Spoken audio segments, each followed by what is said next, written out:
로마서 4장 13절부터 25절까지 교독하시겠습니다. 아브라함이나 그 후손에게 세상의 후사가 되리라고 하신 언약은 율법으로 말미암은 것이 아니요 오직 믿음의 의로 말미암은 것이니라. 만일 속한 자들이 후사이면 믿음은 헛것이 되고 약속은 폐하여 졌느니라. 율법은 진노를 이루게 하나니 율법이 없는 곳에는 범함도 없느니라. 그러므로 후사가 되는 이것이 은혜에 속하기 위하여 믿음으로 되나니 이는 그 약속을 모든 후손에게 굳게 하려 하심이라. 율법에 속한 자에게뿐만 아니라 아브라함의 믿음에 속한 자에게로니 아브라함은 하나님 앞에서 우리 모든 사람의 조상이라. 기록된 바 내가 너를 많은 민족의 조상으로 세웠다 하심과 같으니 그의 믿은 바 하나님은 죽은 자를 살리시며 없는 것을 있는 것 같이 부르시는 이시니라. 아브라함이 할 수 없는 중에 하라고 믿었으니 이는 내 후손이 네가 되리라 하신 말씀대로 많은 민족의 조상이 되게 하려 하심을 인함이라. 그가 백세나 되어 자기 몸에 죽은 것 같음과 사라의 태에 죽은 것 같음을 알고도 믿음이 약하여지지 아니하고 믿음이 없어 하나님의 약속을 의심치 않고 믿음에 견고하여져서 하나님께 영광을 돌리며 약속하신 그것을 또한 능히 이루실 줄을 확신하였으니 그러므로 이것을 저에게 의로 여기셨느니라. 저에게 의로 여기셨다 기록된 것은 아브라함만 위한 것이 아니요 의로 여기심을 받을 우리도 위함이니 곧 예수 우리 주를 죽은 자 가운데서 살리신 이를 믿는 자니라. 예수는 우리 범죄함을 위하여 내어줌이 되고 또한 우리를 의롭다 하심을 위하여 살아나셨느니라. 아멘. 지난주에 이어서 사도 바울은 이신칭의의 모범으로서 아브라함의 신앙을 강조하고 있습니다. 또한 야고보서에는 아브라함이 믿음과 행함에 있어서 일치를 보임으로써 하나님의 벗이라는 영예로운 지위를 얻게 되었다라고 기록하고 있습니다. 야고보서 2장 23절에 보면 하나님께서 아브라함을 나의 벗이라고 칭하고 있습니다.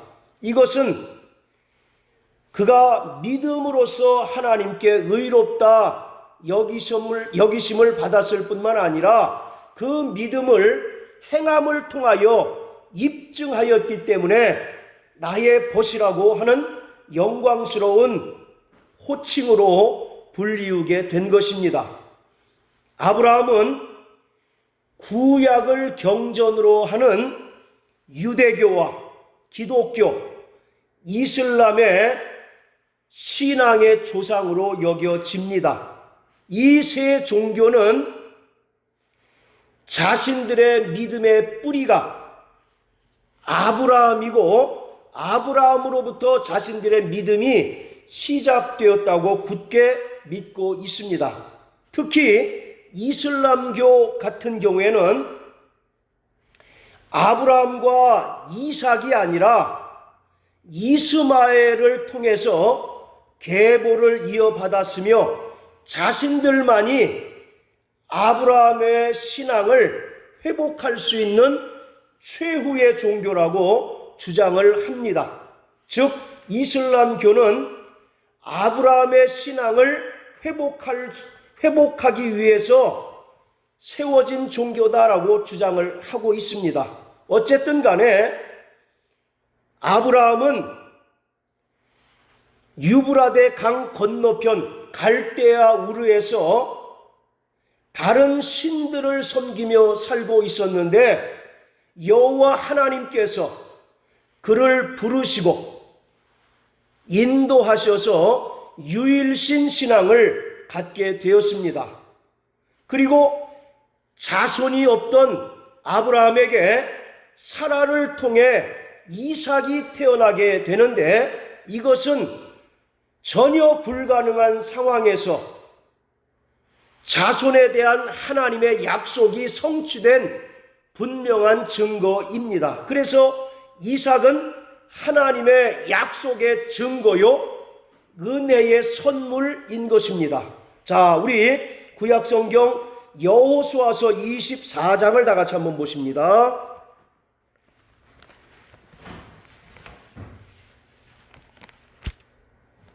여호수아 24장 2절 3절 다 같이 한번 읽어보시겠습니다. 시작. 여호수아가 모든 백성에게 이르되 이스라엘 하나님 여호와의 말씀에 옛적에 너희 조상들 곧 아브라함의 아비 나홀의 아비 데라가 강 저편에 거하여 다른 신들을 섬겼으나 내가 너희 조상 아브라함을 강 저편에서 이끌어내어 가나안으로 인도하여 온 땅을 두루 행하게 하고 그 씨를 번성케 하려고 그에게 이삭을 주었고, 아브라함은 유브라데 강 건너편 갈대아 우르에서 다른 신을 섬기며 살았는데 여호와 하나님께서 아브라함을 강 저편으로 이끌어내셨다라고 이렇게 이야기합니다. 그래서 히브리라고 하는 말이 강을 건너다라고 하는 거예요.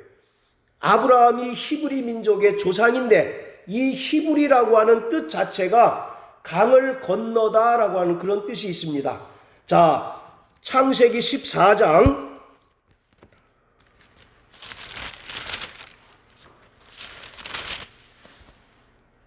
13절 한번 읽어보실까요? 시작. 도망한 자가 와서 히브리 사람 아브라함에게 고하니 때에 아브라함이 아모리 족속 마므레의 상수리 숲을 근처에 거하였더라. 됐습니다. 여기 보면 도망한 자가 와서 히브리 사람 아브라함에게 고하였다 이렇게 얘기합니다. 아브라함을 어떤 사람으로 부르고 있습니까? 히브리 사람이라고 이렇게 부르고 있죠. 이 히브리라고 하는 뜻이 강을 건너다. 구체적으로는 유브라데 강을 건넌 자다라고 하는 뜻이 있습니다. 자, 그런데 우리가 여기서 한번 생각해 봐야 할 것은 창세기 11장에 보면 하나님께서 아브람을 부르시기 이전에 그 아비 데라를 먼저 불렀던 것을 우리가 알 수가 있습니다. 자, 창세기 11장 한번 보세요.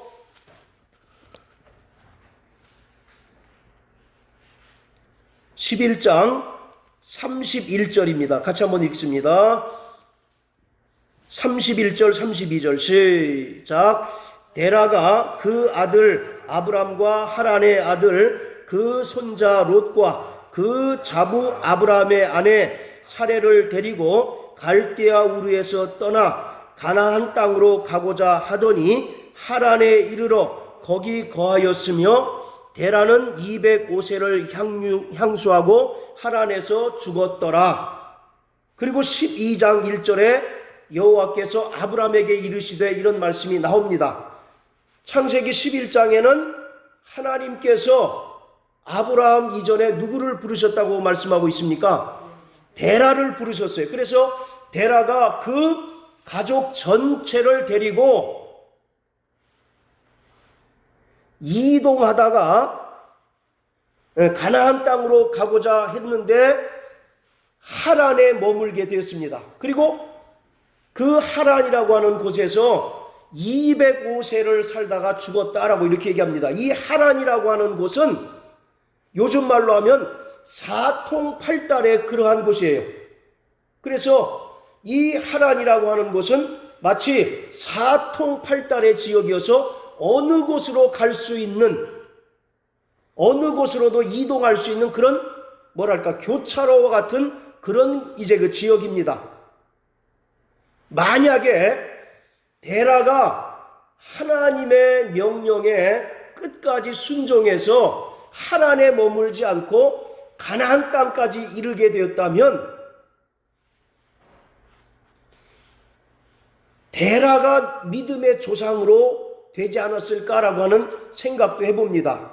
왜냐하면 당시에는 강력한 가부장제 사회이기 때문에 아브라함이 그 가족을 이끌고 가는 것은 상대적으로 무리가 있습니다. 그래서 하나님께서 데라를 부르셔서 데라를 통해서 가나안 땅으로 가고자 하셨을 것이다 라고 생각을 합니다. 그런데 데라가 그만 가나안 땅으로 가지 못하고 하란에 머물다가 거기서 이제 죽고 말았던 거죠. 마찬가지로 오늘 우리의 믿음은 끊임없는 진보가 있어야 합니다. 디모데후서 4장에 보면 바울이 말하기를 디모데에게 너의 믿음의 진보를 보이라 이렇게 말씀하고 계세요. 여러분들, 우리에게 있어서 타락이라고 하는 것은 믿음이 후퇴하는 것이 타락입니다. 진리에서 벗어나는 것이 타락이에요. 그러니까 우리는 끊임없이 믿음이 진보해야 하는 것이에요. 저 영원한 새하늘과 새 땅에 이를 때까지 끊임없이 우리가 믿음의 진보를 이루어야 되는데 많은 사람들이 타락하는 것이 뒤로 후퇴하기 때문에 결국 타락하게 되는 겁니다. 히브리서 10장 38절에 보면 뒤로 물러가 침륜에 빠질 것을 주의하라고 성경은 분명히 말씀하고 계세요. 물론 술, 담배 하는 것도 타락이라고 볼 수 있지만 아주 우리가 피해야 할 타락은 믿음이 뒤로 후퇴하고 뒤로 물러서는 것을 경계해야 하는 거예요. 그것을 이 데라를 통해서 우리는 분명히 알 수가 있습니다.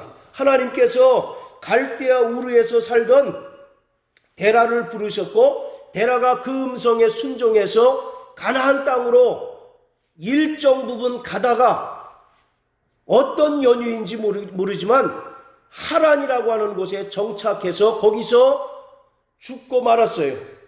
이와 같이 그가 믿음의 조상이라고 하는 타이틀을 얻을 기회를 그는 상실해 버리고 그 기회가 그 아들 아브람에게 이어지게 됐다라고 하는 것을 우리가 알 수가 있습니다. 이처럼 아브람은 할례 받은 유대인들과 할례 받지 않은 모든 믿는 자들의 조상이 되었는데 이것은 하나님의 약속을 믿는 믿음으로 의로워졌기 때문입니다. 그런데 아브라함이 믿음의 조상이라고 불리워지지만 처음에는 신앙의 사람, 믿음의 사람이라기보다는 비겁한 사람에 가까운 사람이었어요. 여러분들 창세기 12장에 보면 아브라함이 애굽으로 내려갔는데 거기서 자기 목숨을 잃을까봐 그 아내 사레를 누이라고 속이고 왕에게 그 부인을 내어주지 않습니까? 그리고 창세기 20장에도 그랄 왕 아비멜렉에게 역시 그 아내를 누이라고 속이고 아내를 왕에게 내어주는 그런 일이 벌어집니다. 또 하나님의 약속을 온전히 믿지 못해서 창세기 15장에는 다메섹 출신 엘리에셀이라고 하는 자를 자기의 상속자로 삼으려고도 했어요. 그리고 아내의 말을 하나님의 약속보다 더 신뢰해서 16장에 하갈이라고 하는 여종을 통해서 이스마엘을 낳게 됩니다. 자, 이랬던 아브라함이 어떤 과정을 거쳐서 믿음의 조상이 되었을까요? 처음엔 인간적으로 보면 상당히 비겁한 것 같고 믿음이 온전치 못했던 아브라함이 어떻게 믿음의 조상이 되었을까? 믿음이라고 하는 것은 인간의 노력과 또는 말씀을 묵상하고 연구하는 등 인간의 노력으로 얻어지는 것이 아니다라고 하는 것을 깨닫게 되시기를 바랍니다. 오늘 많은 사람들이 인간의 노력으로 믿음을 얻을 수 있다라고 생각하기 때문에, 오해하고 있기 때문에 하나님의 은혜를 의지하기보다 인간의 방법이나 생각, 노력을 앞세우는 경우가 너무나 많습니다. 그리고 적극적인 생각이나 긍정적인 마인드를 믿음으로 오해하고 혼동하는 경우가 대단히 많습니다. 물론 믿음 있는 사람들은 긍정적인 사람으로 성격이 변화될 수 있습니다. 그러나 긍정적인 생각과 적극적인 마인드 자체가 믿음이 아니고 그것은 하나의 신념에 불과한 것이에요. 그래서 성경에서 말하는 믿음이라고 하는 것은 하나님께서 인간에게 찾아오셔서 말씀하심으로 비로소 얻게 되는 것입니다. 그래서 이 믿음이라고 하는 것은 내 안에서 스스로 우러나는 것이 믿음이 아니라 하나님의 은혜의 선물인 것입니다. 여러분들, 기독교와 다른 종교가 가장 분명하게 다른 점이 무엇인지 아십니까? 다른 종교는 인간이 자신이 믿는 하나님을 더듬어 찾아가는 것이 종교예요. 그러나 우리가 믿는 신앙, 기독교는 인간이 하나님을 찾아가는 것이 결코 아닙니다. 이사야서 59장 말씀처럼 하나님과 인간 사이에 죄의 담이 막혀 있음으로 인해서 인간이 하나님을 찾을 수 없다라고 말씀하고 계세요. 그러므로 하나님께서 인간을 찾아오셔서 자신을 계시하시고 알려줌으로써 인간이 비로소 하나님을 만나고 하나님을 믿는 믿음을 가질 수 있게 된 것입니다. 아브라함이 갈대아 우르에서 우상을 섬기고 여러 이방신들을 섬기고 있는 중에 어느 날 여호와 하나님께서 아브라함을 찾아가셔서 부르시고 인도하심으로 그가 비로소 믿음을 얻게 된 것이에요. 아브라함이 만난 하나님은 어떤 하나님이십니까? 자, 우리 창세기 17장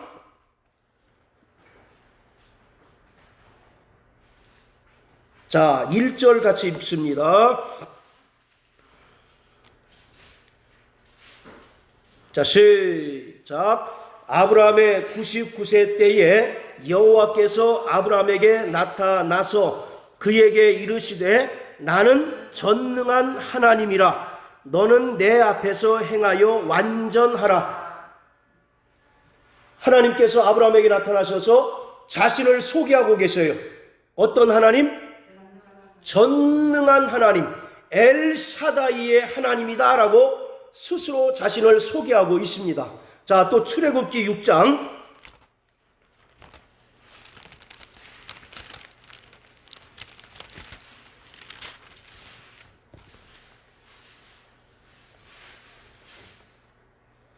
3절 같이 한번 읽습니다.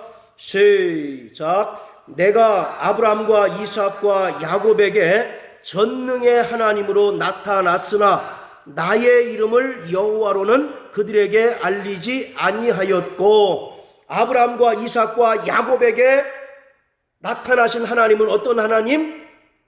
전능의 하나님이다 라고 말씀합니다. 왜 전능의 하나님으로 나타나셔야 했을까요? 자, 로마서 4장으로 돌아갑니다.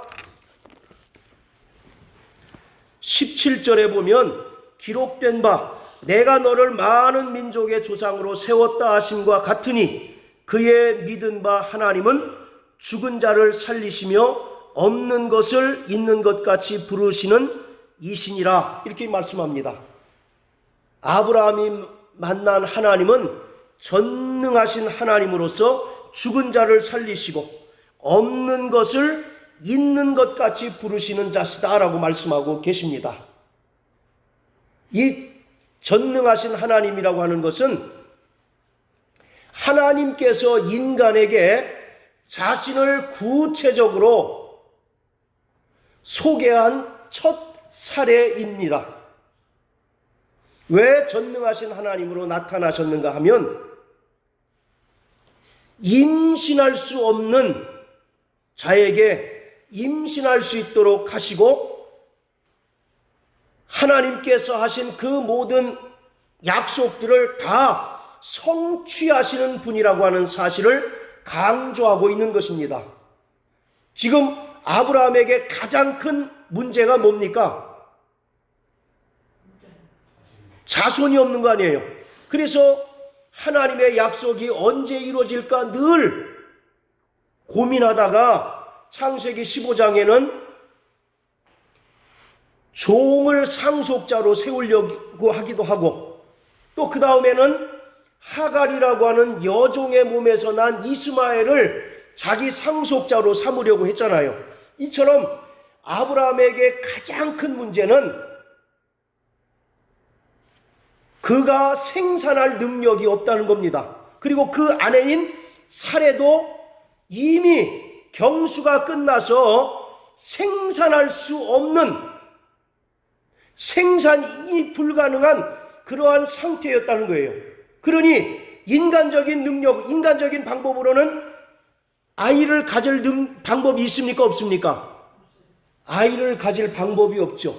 그래서 하나님께서 전능하신 하나님으로 아브라함에게 나타나셨어요. 그래서 그는 죽은 자를 살리시고 없는 것을 있는 것 같이 부리신다라고 이렇게 말씀하고 있는 것입니다. 자, 로마서 4장 24절 한번 읽으십니다. 자, 시작. 의로 여기심을 받을 우리도 위함이니 곧 예수 우리 주를 죽은 자 가운데서 살리신 이를 믿는 자니라.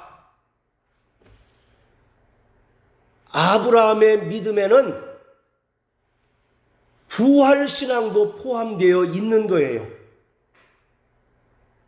즉 예수의 죽음과 부활은 생산의 능력이 없는 자에게서 생산 아들이 출생하는 것과 일맥상통하는 것입니다. 지난주에 말씀드렸죠. 아브라함의 믿음은 어떤 믿음이었느냐? 하나님께서 그에게 이삭이라고 하는 약속의 자손을 주신다는 믿음이었고, 더 나아가서 그 자손을 통해서 누가 오신다는 것입니까? 예수 그리스도가 오신다는 분명한 믿음을 가지고 있었어요. 그래서 하나님께서 그 믿음을 창세기 15장 6절에 의로 여기셨다라고 말씀하고 있는데, 오늘 이 본문에서는 아브라함의 믿음에는 또 어떤 믿음이 있었느냐? 부활신앙이 있었다는 것이에요. 자, 우리 히브리서 11장 한번 보세요.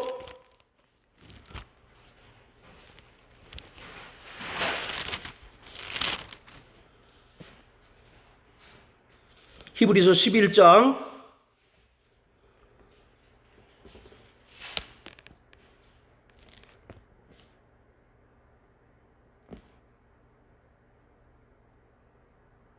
자, 우리 8절부터 우리 12절까지 한번 읽습니다. 자, 시작. 믿음으로 아브라함은 부르심을 받았을 때에 순종하여 장래 기업으로 받을 땅에 나갈 때. 잠깐 17절부터 19절까지 읽습니다. 17절부터 19절까지. 자, 시작. 아브라함은 시험을 받을 때에 믿음으로 이삭을 드렸으니 저는 약속을 받은 자로 돼 그 독생자를 드렸느니라. 저에게 이미 말씀하시기를 내 자손이라 칭할 자는 이삭으로 말미암으리라 하셨으니 저가 하나님이 능히 죽은 자 가운데서 다시 살리실 줄로 생각한지라. 비유컨대 죽은 자 가운데서 도로 받은 것이니라. 믿음으로 이삭은 장차 오는 일에 대하여 야곱과 에서에게 축복하였으며. 됐습니다. 아브라함의 믿음은 어떤 믿음이었느냐? 하나님께서 죽은 자를 살리실 수 있다는 그 믿음을 가지고 있었던 거예요. 그래서 창세기 22장에 하나님께서 아브라함에게 나타나셔서 100세에 낳은 독자 이삭을 모리아 산으로 가서 번제물로 드리라고 말씀하십니다. 그런데 아브라함의 그 반응을 한번 보세요. 거기에 대해서 가타부타 이런 반구 저항하지 않고 즉각적으로 순종합니다. 그 순종할 수 있었던 이면에는 어떤 믿음이 있었다는 것입니까? 죽은 자를 살리시는 믿음이 있었다라고 하는 거예요. 그게 바로 부활신앙 아니겠습니까?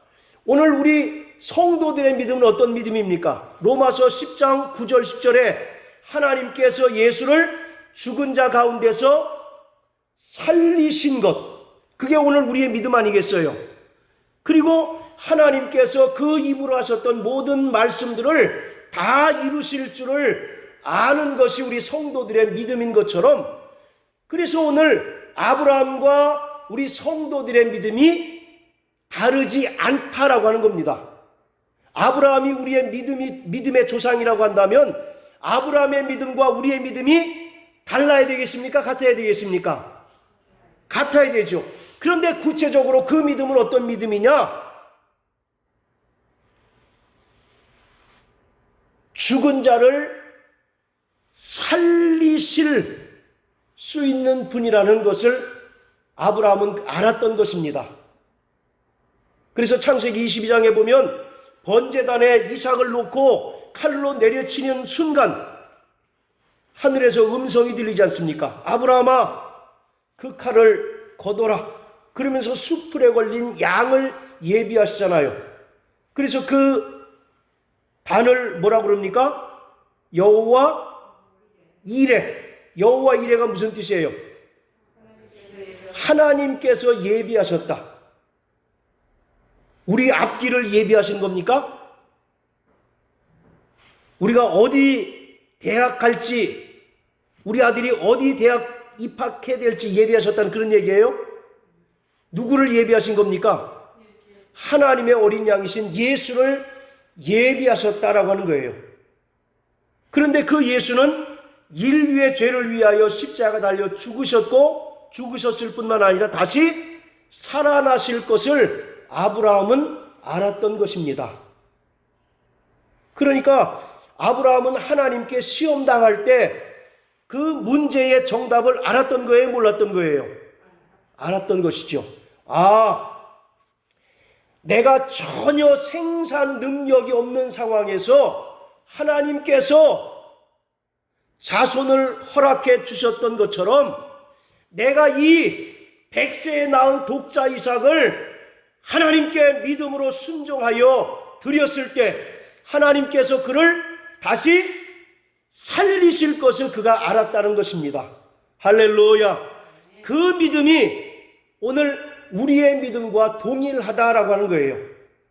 성도의 믿음은 어떤 믿음입니까? 하나님께서 예수를 죽게 하셨을 뿐만 아니라 다시 살아나게 하신 것이 오늘 우리의 믿음 아닙니까? 그것이 정확하게 아브라함과 일치한다라고 말씀하고 계셔요. 그래서 아브라함과 동일한 믿음을 가진 자들을 하나님께서는 세상의 후사로 삼으시고 저 영원한 하나님의 나라를 유업으로 얻게 하신다라고 오늘 로마서 4장 본문에 말씀하고 있습니다. 하나님은 아브라함을 복의 통로로 삼아 주셨어요. 자, 우리 창세기 18장 한번 다 같이 보십니다.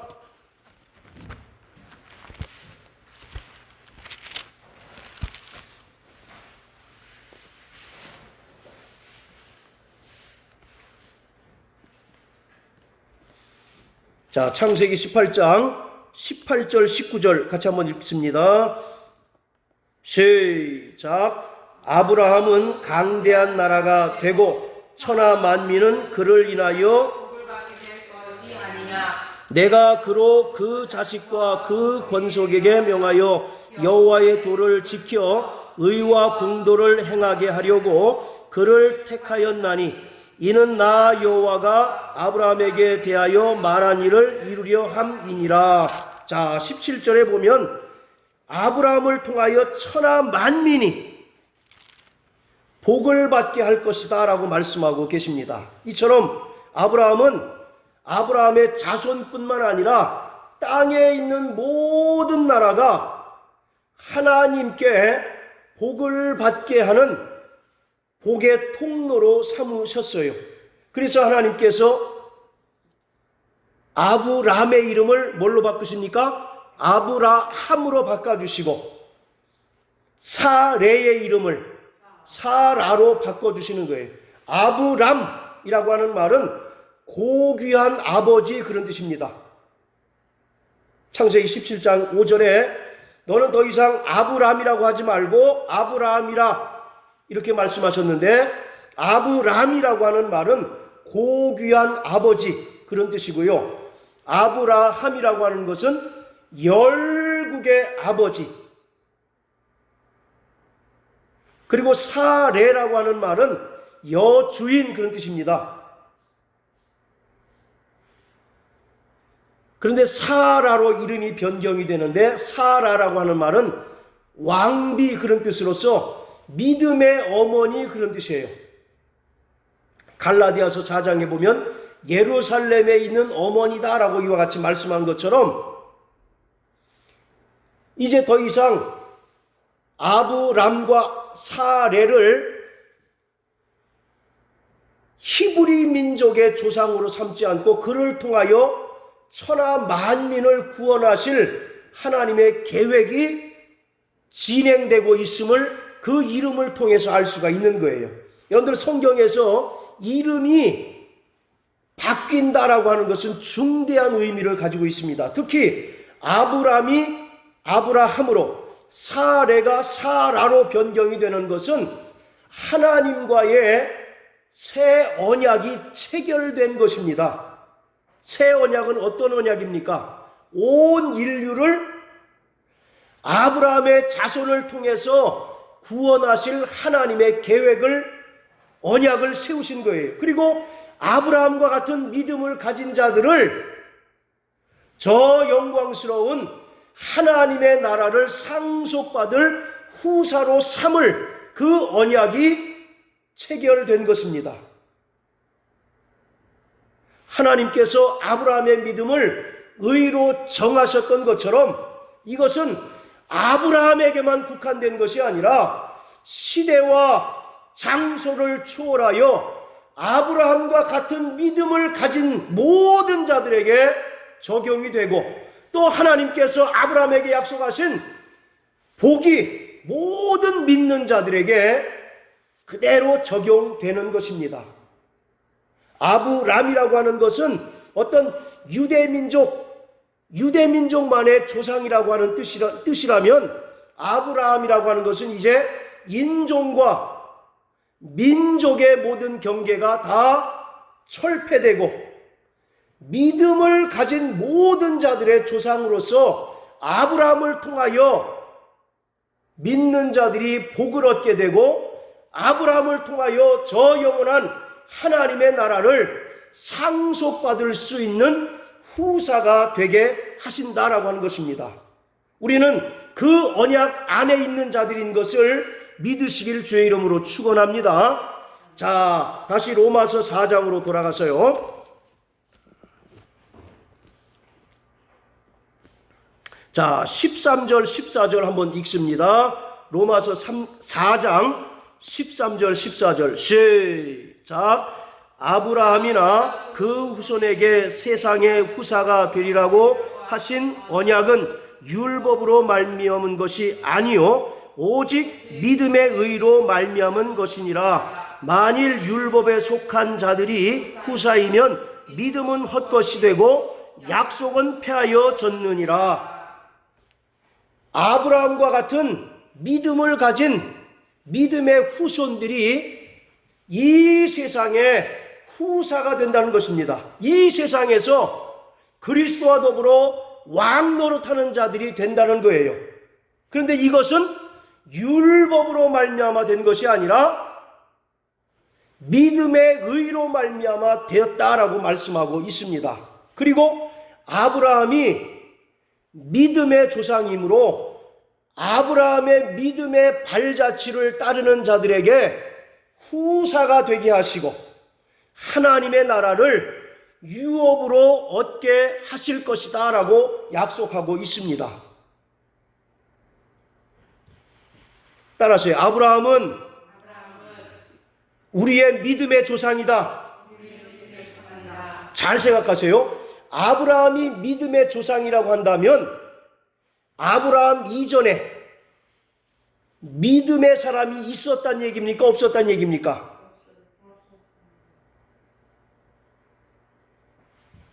믿음의 조상이면 그 사람이 처음 출발점이라는 소리 아니겠습니까? 그래요, 안 그래요? 그렇죠. 그렇다면 그 이전에는 믿음의 사람이 없었느냐? 없었습니까?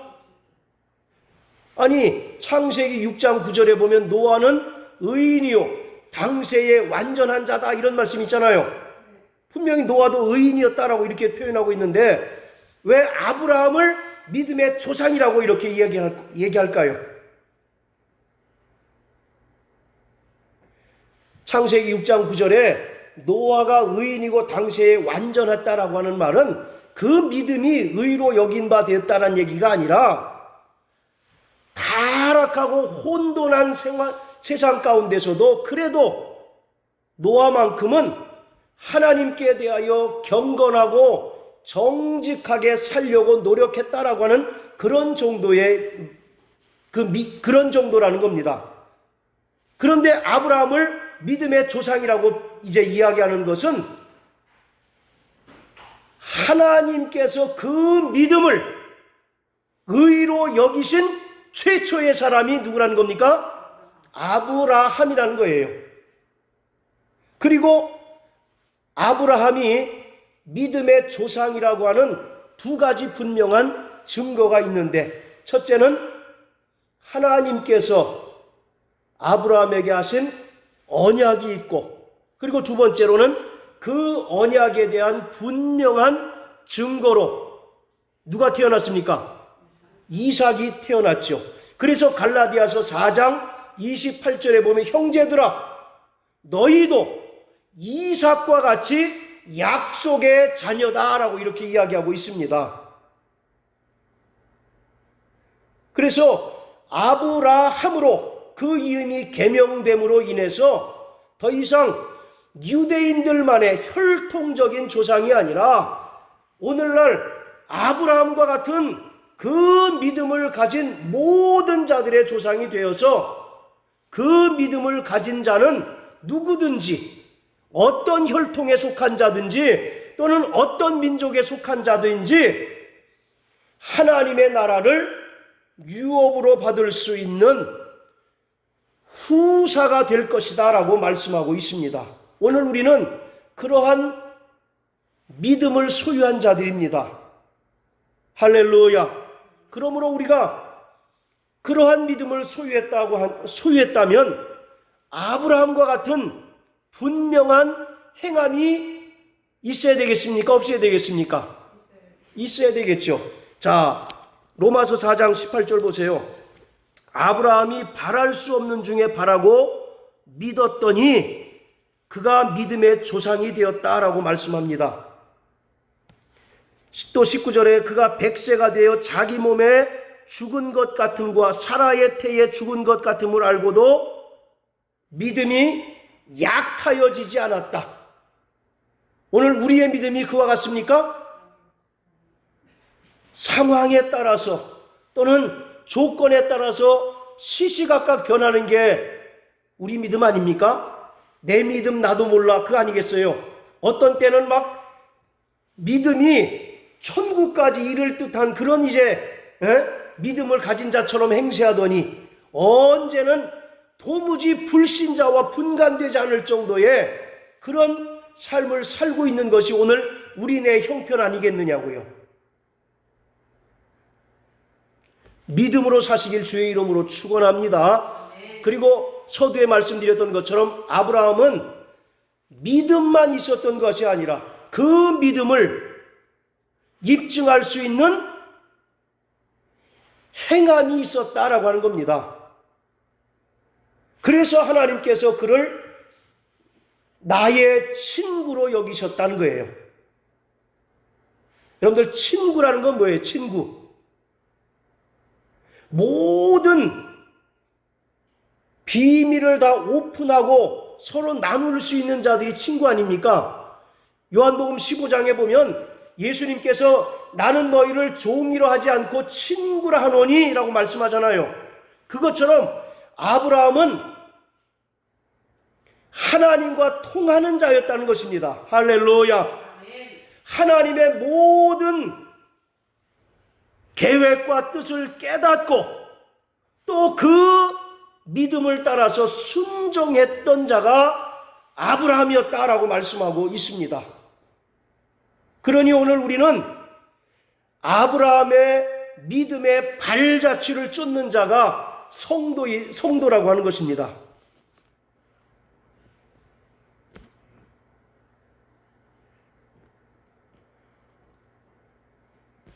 자, 로마서 4장 한번 보십시오.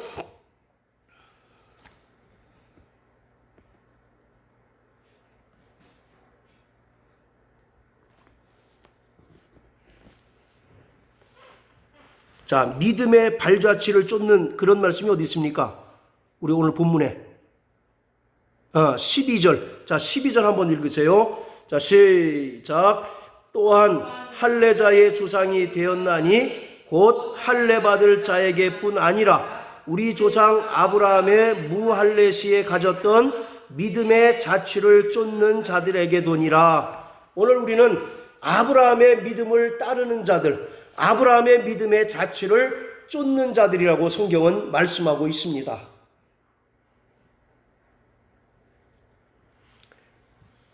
오늘 저와 여러분들이 또한 여러분들의 가정에서 믿음의 조상이 되시길 주의 이름으로 축원합니다.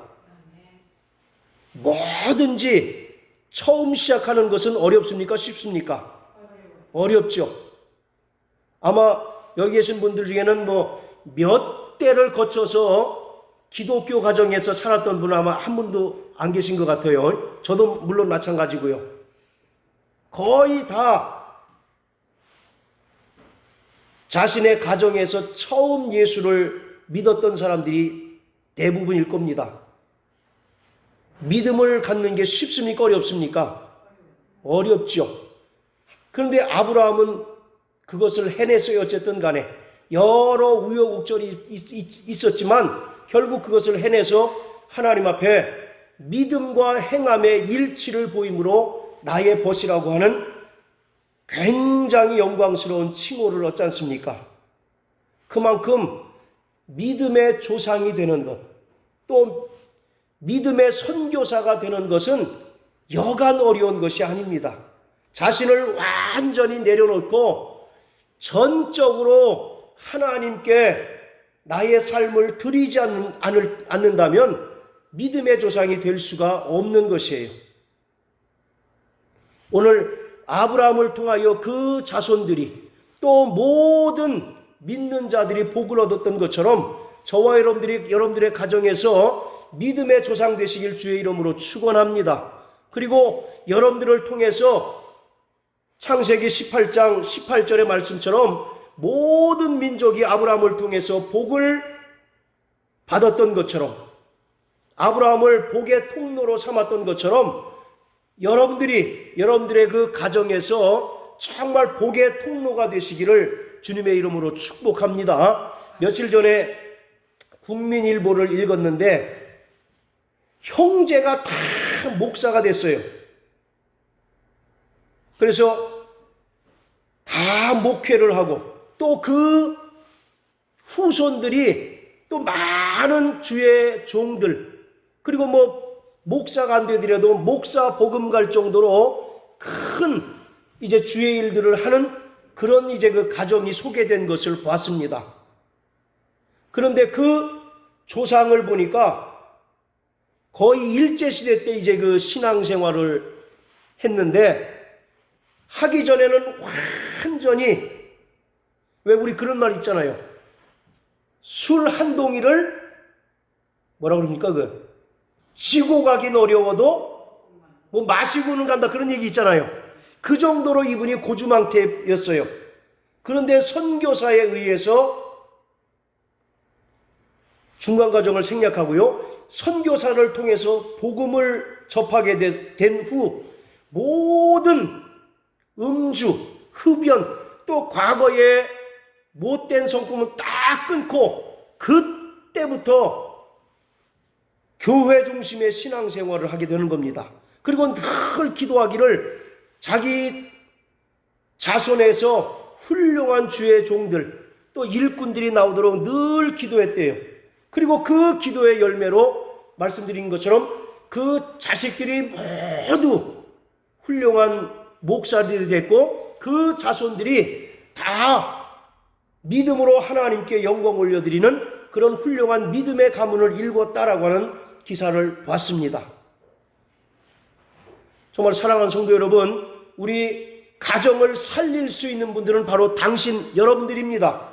하나님께서 여러분들의 가정에 믿음의 조상으로, 믿음의 선교사로 파송하셨어요. 한 알의 밀알이 땅에 떨어져 죽지 아니하면 열매를 맺지 못한다라고 하는 말씀과 같이 오늘 우리가 죽어져야 하고 하나님께 우리의 모든 삶을 내맡길 때 우리의 가정이 복음화되고 또 여러분들의 정말 그 후손들이 다 하나님의 신령한 복과 은혜를 받아서 하나님의 그 거룩한 믿음의 가문이 될 줄 믿으셔서 날마다 정말 여러분들이 믿음으로 사시고 또 행함을 통해서 여러분들의 믿음을 증명해 보이시는 저와 여러분들 되시기를 주의 이름으로 축원합니다. 할렐루야. 우리 시간 다 같이 기도하겠습니다.